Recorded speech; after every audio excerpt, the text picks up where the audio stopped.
ইলেকশ্যনৰ সময়ত মই ৰাইজক কৈছিলো যে আমাৰ মহিলাসকলৰ মাজত অৰুণোদয় আঁচনিৰ হিতাধিকাৰী আমি বঢ়াব খোজো। অৰ্থাৎ আজি যদি আমাৰ সৰু পথাৰত 20,000 মহিলাই অৰুণোদয় পায়, এইবাৰ আমি তাক 30,000লৈকে লৈ যাব খোজো, যাতে বেছিতকৈ বেছি মহিলাক আমি অৰুণোদয় আঁচনিৰ সুবিধা দিব পাৰো।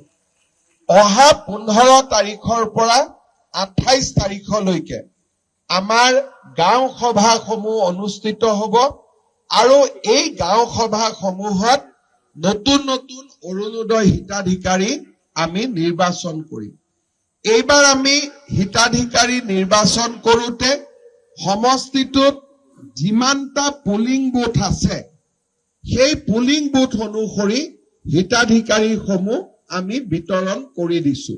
মই আই মাতৃসকলক অনুৰোধ কৰিম যে আপোনালোকে যাতে সকলোৱে 15 তাৰিখৰ পৰা 28 তাৰিখলৈকে হ'বলগীয়া এই অৰুণোদয় হিতাধিকাৰী বাছনিৰ সভাত নিজৰ নাম আৰু উপস্থিত থাকে, কাৰণ এইবাৰ যদি নাম বাদ পৰি যায় বিধানসভা নিৰ্বাচনলৈকে দ্বিতীয়বাৰ নাম সোমাবৰ কাৰণে মোৰো দিগদাৰি হ'ব।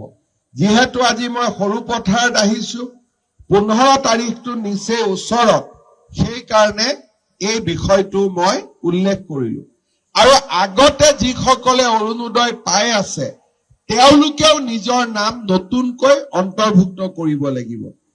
আগত যিসকলে পাই আছে তেওঁলোকেও যদি গাঁও সভাত এইবাৰ নিজৰ নামটো লিখাই নলয়, তেতিয়াহ'লে তেওঁলোকে অৰুণোদয় নাপাব। নতুনকৈ নিৰ্বাচিত হোৱা সকলেহে অৰুণোদয় পাব।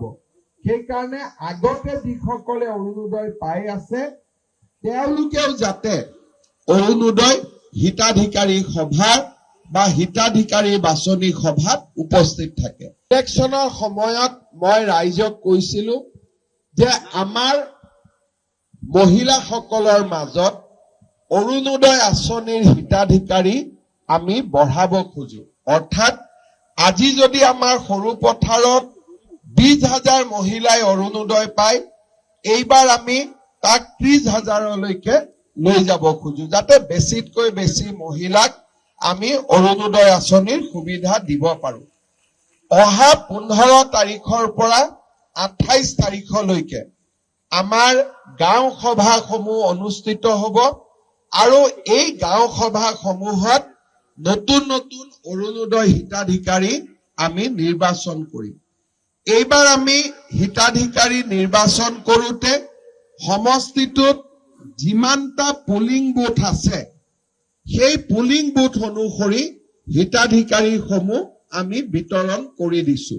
মই আই মাতৃসকলক অনুৰোধ কৰিম যে আপোনালোকে যাতে সকলোৱে 15 তাৰিখৰ পৰা 28 তাৰিখলৈকে হ'বলগীয়া এই অৰুণোদয় হিতাধিকাৰী বাছনিৰ সভাত নিজৰ নাম আৰু উপস্থিত থাকে, কাৰণ এইবাৰ যদি নাম বাদ পৰি যায় বিধানসভা নিৰ্বাচনলৈকে দ্বিতীয়বাৰ নাম সোমাবৰ কাৰণে মোৰো দিগদাৰি হ'ব।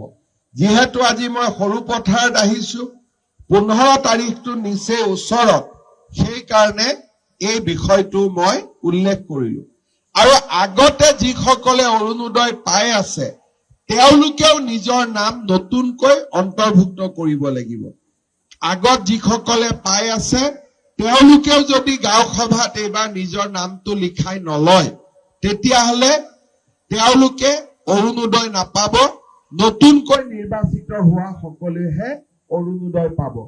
সেইকাৰণে আগতে যিসকলে অৰুণোদয় পাই আছে তেওঁলোকেও যাতে অৰুণোদয় হিতাধিকাৰী সভাৰ বা হিতাধিকাৰী বাছনি সভাত উপস্থিত থাকে।